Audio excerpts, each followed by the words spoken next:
सुप्रभात मित्रों, कैसे हैं आप लोग। मुझे आशा है कि आप लोग ठीक ही होंगे। हमारे बेस्ट साथी जो डीएलएड कर रहे हैं या बीएड कर रहे हैं और वो ये जानना चाहते हैं कि जो लेसन प्लान, जो पाठ्य योजना होती है, उसको किस तरीके से पढ़ाना है जिससे कि हमारा जो शिक्षण कार्य है वो अच्छा हो सके और हम अपनी परफॉर्मेंस को अच्छी तरीके से कक्षा में कर सकें या दे सकें। तो चलिए दोस्तों बात कर लेते हैं। तो सबसे पहले तो जो हमारा जो लेसन प्लान रहता है उसको हमें अच्छे से कॉन्फिडेंस हो लेना है, समझ लेना है। एक जो टीचिंग पॉइंट रहते हैं उसको अच्छे से हमें आना चाहिए और इसके बाद जो है हमें जो लेसन प्लान के जो स्टेप्स रहते हैं उसको मतलब पता होना चाहिए कौन सा स्टेप्स कब फॉलो करना है ना, इस बारे में पता होना चाहिए। जैसे कि जो कोई भी पाठ्य योजना जो लेसन प्लान रहता है तो उसमें सबसे पहला जो होता है वो सामान्य उद्देश्य होता है ना। आपको ये मालूम होना चाहिए कि जो हम चैप्टर पढ़ाने जा रहे हैं उसमें बच्चे क्या क्या सीखने वाले हैं, है ना। सामान्य उद्देश्य और फिर जो है विशिष्ट उद्देश्य, उस पाठ को पढ़ाने के बाद जो है बच्चे क्या सीखेंगे ये चीज़ें उसमें आपको पता होना चाहिए। और उसके बाद जो सहायक शिक्षण सामग्री होता है ना, और उसके बाद जो है पूर्व ज्ञान और फिर प्रस्तावना प्रश्न और फिर जो है इसके बाद जो मेन टॉपिक मतलब शुरू होता है वह प्रस्तावना प्रश्न के बाद जो है आप जो है स्पष्टीकरण देंगे। जो हम पढ़ाने वाले हैं टॉपिक उसके बारे में बताएंगे और इसके बाद जो है हमारा मेन जो टॉपिक यानी अब जो प्रकरण पढ़ाने जा रहे हैं उससे संबंधित क्वेश्चनिंग स्किल होगी और इसके बाद जो है उस टॉपिक को पढ़ाएंगे इस तरीके से। फिर जो है हमारा इसके बाद जो आता है पुनरावृत्ति क्वेश्चन आता है। फिर जो है कक्षा में जो भी कार्य आपने पढ़ाया है वो बच्चे कैसे कर रहे हैं वो होता है, उसका पॉइंट होता है। और फिर इसके बाद जो होता है वो होता है जो है गृह कार्य। ठीक है, इस तरीके जो टीचिंग पॉइंट्स हैं वो रहते हैं तो हमें पता होना चाहिए। तो मित्रों बात कर लेते हैं कि जो पाठ्य योजना जो लेसन प्लान है उसको किस तरीके से पढ़ाना है। ठीक है, तो सबसे पहले आप कक्षा में जाएंगे, एंट्री करेंगे और बच्चों से बोलेंगे कि गुड मॉर्निंग क्लास। मैं अपना नाम बताएंगे, जैसे कि मैं बताऊंगा कि गुड मॉर्निंग क्लास, मैं अजहर हुसैन।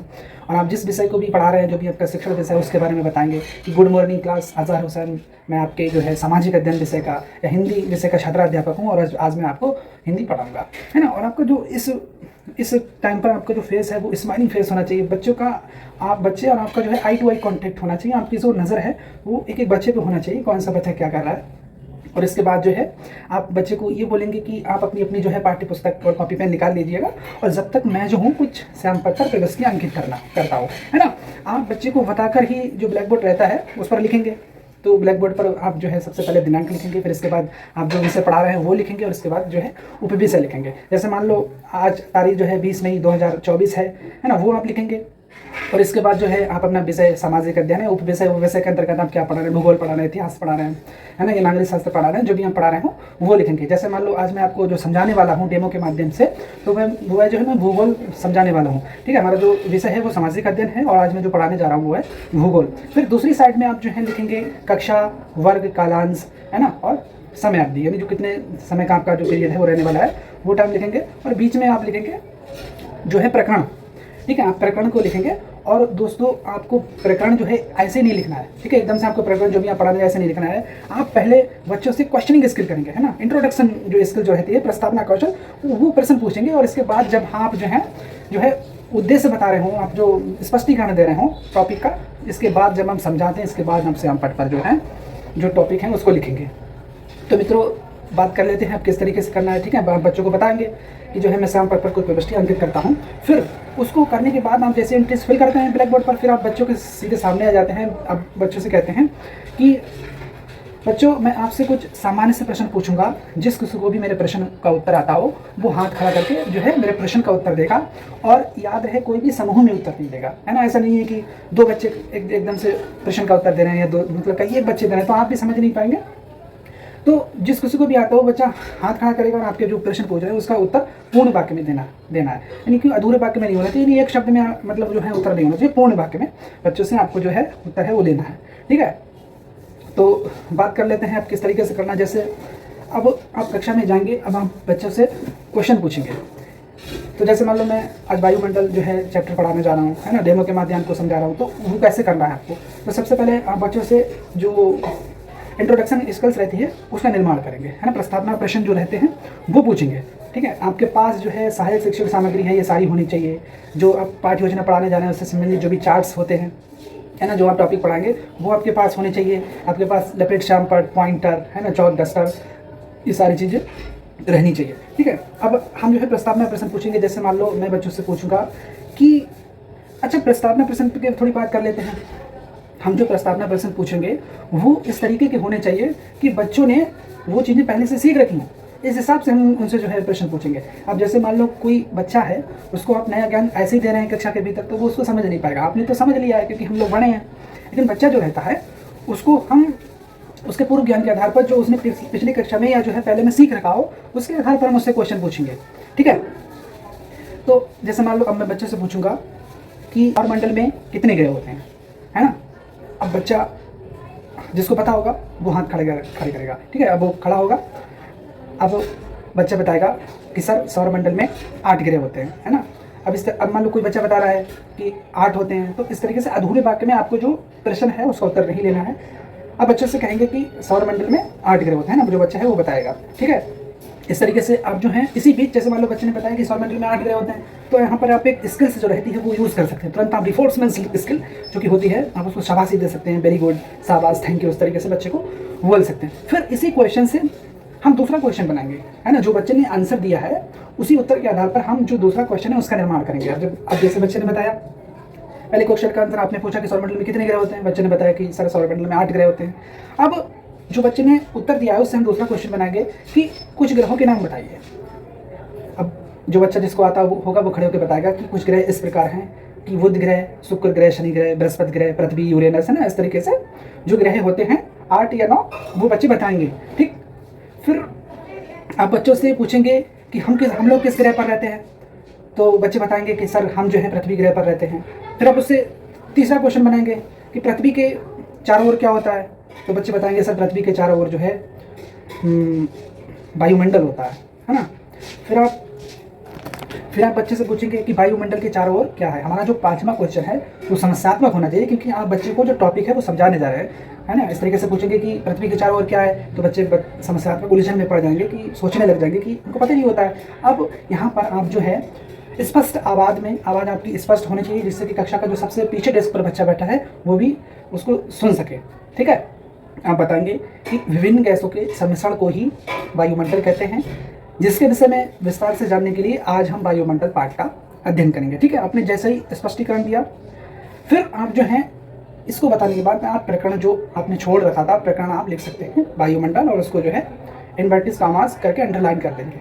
ठीक, ये जो है आपकी इंट्रोडक्शन क्वेश्चनिंग स्किल हो गई है। आपने बच्चे के पूर्व ज्ञान के आधार पर उसको अब जो शुरू होता है मेन पॉइंट, जो आप बच्चे को सिखाने जा रहे हैं, बच्चे को जो आप उसके अंदर नवीन ज्ञान का निर्माण करने जा रहे हैं, वो टॉपिक शुरू होता है। यहाँ से शुरू होता है जो अब तक आपने इंट्रोडक्शन क्वेश्चन कर लिया। अब यहाँ से आपका जो मेन टॉपिक होता है, जैसे मान लो मैं वायुमंडल चैप्टर पढ़ा हूँ, पहले हमारा हो गया टीचिंग पॉइंट। 3 टीचिंग पॉइंट रहते हैं, इससे कम नहीं होने चाहिए किसी भी लेसन प्लान में। आप अपने अकॉर्डिंग जो है इसको दूसरे प्लान के माध्यम से भी पढ़ा सकते हैं। आपको ये भी समझ होना चाहिए कि कौन सा लेसन प्लान, कौन सा पार्ट कितने पाठ योजना में जो है आ जाएगा, ये भी आप कर सकते हैं। अब जैसे मैं पहला हमारा टीचिंग पॉइंट है वायुमंडल का संगठन। ठीक है, हम जो है इसको ब्लैक बोर्ड पर लिख सकते हैं। फिर बच्चे से हम क्वेश्चनिंग स्किल करेंगे। ठीक है, बच्चे से क्वेश्चन पूछेंगे, 3 क्वेश्चन पूछेंगे बच्चे से कि जैसे जीवन जीने के लिए कौन सी गैस की आवश्यकता होती है, तो बच्चे बताएंगे जीवन जीने के लिए ऑक्सीजन गैस की आवश्यकता होती है। फिर आप पूछेंगे बच्चे से कि ऑक्सीजन गैस कहाँ उपस्थित है, बच्चे बताएंगे ऑक्सीजन गैस जो है वायुमंडल में उपस्थित है। फिर आप तीसरा क्वेश्चन पूछेंगे कि वायुमंडल में और अन्य कौन कौन सी गैसें उपस्थित है, तो बच्चे हमारा जो तीसरा क्वेश्चन है वो समस्यात्मक हो जाएगा। ठीक है, आप जो टॉपिक पढ़ाने जा रहे हैं उससे संबंधित जो क्वेश्चन करेंगे वो 3 करेंगे। प्रस्तावना प्रश्न में 5 क्वेश्चन पूछे जाते हैं। ठीक है, ये आपको पता होना चाहिए। अब आप यहाँ पर अपना स्पष्टीकरण देंगे। स्पष्टीकरण मतलब बच्चों को बताएंगे कि वायुमंडल में अन्य कौन कौन सी गैसें उपस्थित होती हैं। आप बताएंगे कि विभिन्न गैसों के सम्मिश्रण को ही वायुमंडल कहते हैं।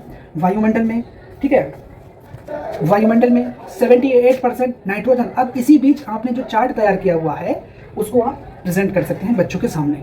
ठीक है, आप चार्ट के माध्यम से भी पढ़ा सकते हैं कि वायुमंडल में 78% जो है, आपके पास एक पॉइंटर भी होता है, उसके माध्यम से वायुमंडल में 78% नाइट्रोजन और 21% जो है ऑक्सीजन और शेष 1% भाग में CO2 या H2 गैसें पाई जाती हैं। ठीक है, इसको चार्ट के माध्यम से आप पढ़ा देंगे। जैसे आपने पढ़ाया, आपका चार्ट जो है यहाँ से हट जाना चाहिए। अब इसके बाद आप जो है जो आपने पढ़ाया है उसको आप ब्लैक बोर्ड पर लिखेंगे कि, और जब आप लिख रहे हैं तो इस तरीके से आप लिख रहे हैं तो आपका जो है 90 डिग्री का एंगल बनना चाहिए, और इस बीच आपकी जो है पीछे जो बच्चे बैठे हैं उसका मीना भी होना चाहिए। और आप जब लिखें तो बोल बोल कर लिखें, ऐसा नहीं है मान लो आप लिखते चले जा रहे हैं और बच्चे पीछे शोर मचा रहे हैं। बोल बोल कर लिखेंगे कि विभिन्न गैसों के सम्मिश्रण को ही वायुमंडल कहते हैं। इस तरीके से वायुमंडल में 78% नाइट्रोजन, 21% ऑक्सीजन और शेष 1% भाग में CO2 यानी कार्बन डाइऑक्साइड और हाइड्रोजन यानी H2 गैसें रहती हैं।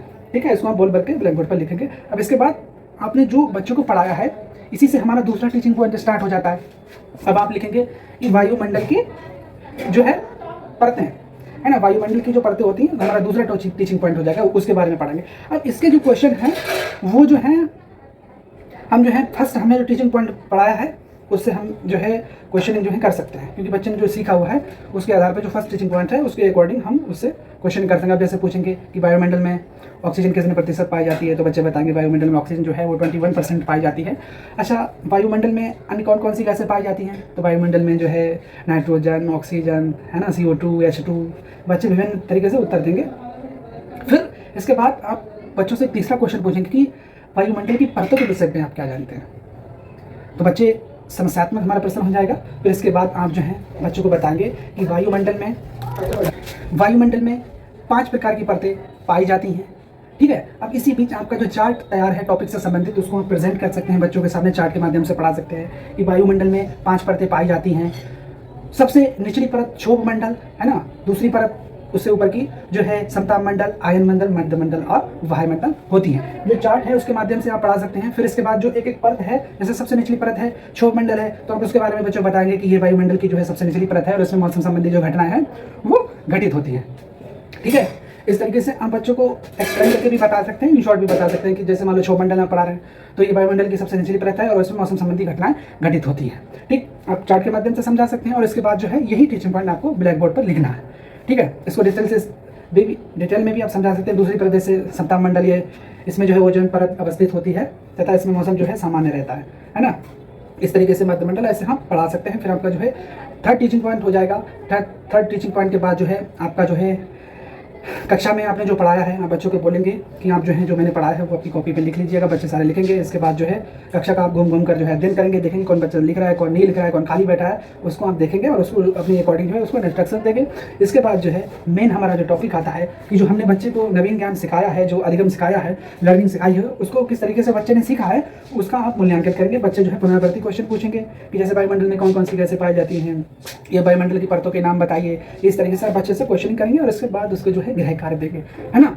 किसी भी शिक्षक के लिए बड़ा ही महत्वपूर्ण हो जाता है कि बच्चे को वो जो है उसके अंदर ज्ञान का निर्माण करने के लिए गृह कार्य बहुत जरूरी होता है, जैसे कि बच्चे अपने जो घर का खाली समय है वो अपने गृह कार्य के माध्यम से कर सकें और अपने आप को व्यस्त रख के जो आपकी क्लास है उसमें अच्छे तरीके से कर सकें। इसके बाद जो है आप बच्चों को बताएंगे कि अगर कोई आपका टॉपिक समझ में नहीं आया हो तो आप नेक्स्ट जो हमसे जो है डिस्कस कर सकते हैं, पूछ सकते हैं, ठीक है। इस तरीके से आपकी जो है क्लास यहाँ पर पूरी तरीके से संपन्न हो जाती है और आपका जो है पीरियड यहाँ पे समाप्त हो जाता है। तो दोस्तों ये कुछ मैंने जो है लेसन प्लान से संबंधित जो बातें रहती हैं वो बताई हैं, ठीक है। सबसे जो महत्वपूर्ण वो यही है कि आप जो है मतलब कॉन्फिडेंस हो, फुली कॉन्फिडेंस हो, आपके अंदर जो है नर्वस नहीं होनी चाहिए, बेचैनी नहीं होनी चाहिए, आप बच्चों से एकदम घुले मिले होने चाहिए, तभी आप जो है अपनी परफॉर्मेंस बेस्ट दे पाएंगे।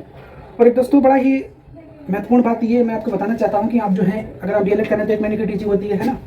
2 सालों में 4 सेमेस्टर, मतलब 2 सालों में 4 सेमेस्टर होते हैं जिसमें हर 6 महीने के सेमेस्टर में 1 महीने की जो है टीचिंग लगती है। तो क्या होता है कि बहुत से हमारे जो पीपल टीचर हैं वो ऐसे ही फर्जी सर्टिफिकेट बनवा लेते हैं।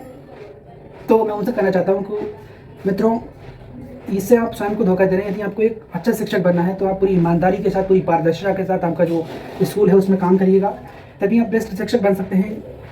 और किसी भी तरीके का जो अनियमितता है उसको ना करिएगा, अच्छी परफॉर्मेंस दीजिएगा। डॉली सर्टिफिकेट से कुछ नहीं होता है। आप टीचर की जो क्वालिटीज़ हैं उसको कभी भी नहीं ला पाएंगे। आपको सिर्फ मार्कशीट तक जो नंबर है वो तो आ जाएंगे, लेकिन आप टीचर की जो स्किल्स रहती हैं वो आप तभी सीख सकते हैं जब आप कक्षा में बच्चों के भीतर गए हों, अपने बच्चे को समझा हो, स्किल की जो भी कार्य प्रणाली है स्कूल में कैसे क्या होता है, आप तभी सीख सकते हैं जब आपने वहाँ पर मेहनत की हो, अपना समय दिया हो, तभी आप सीख सकते हैं। तो दोस्तों चलते हैं, मिलते हैं आगे नेक्स्ट वीडियो में। हमारा आज का टॉपिक कैसा लगा हमको कमेंट बॉक्स में ज़रूर बताइएगा। बहुत बहुत शुक्रिया।